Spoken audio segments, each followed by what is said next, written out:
من دورون حسن نظروج زاده ناحیه دنقرم.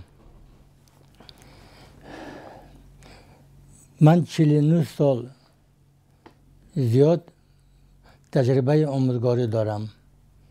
من مؤلف 65 مقاله 12 کتاب هستم.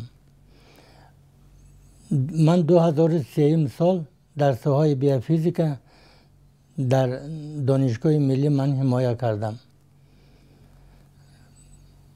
بعد از اون دشمنای من فکر روسیه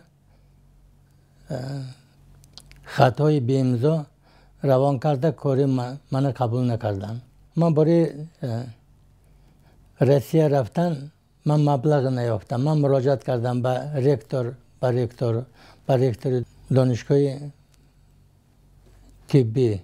رفته کارم اثبات کنم. ما مبلغ نداریم برای شما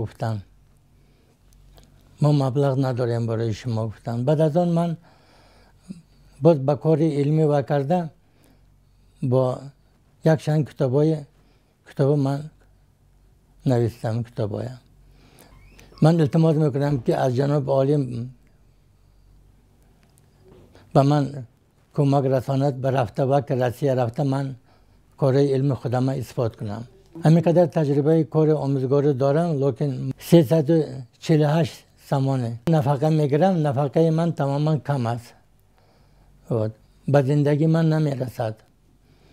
من میخواهم که نفقم بلان برداشته به من کمک رساندن. حاضر من کار نمیکنم، در یگانجا کار نمیکنم. شما میگوید پنسیونر، گفتم من کار به نگرفتم. من مکتب میانه به کار کردم.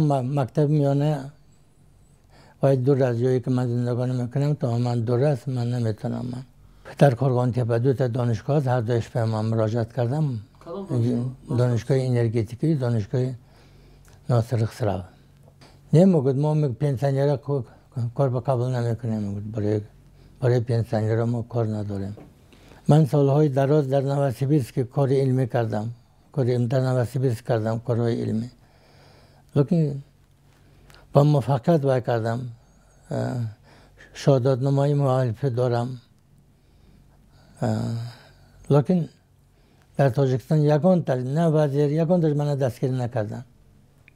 من میخواستم که به روسیه روم کار علمی من اثبات کنم. دوی مسئله نفقه من تماما کم نمیرسد. نفقه من یگانه اردو دارم.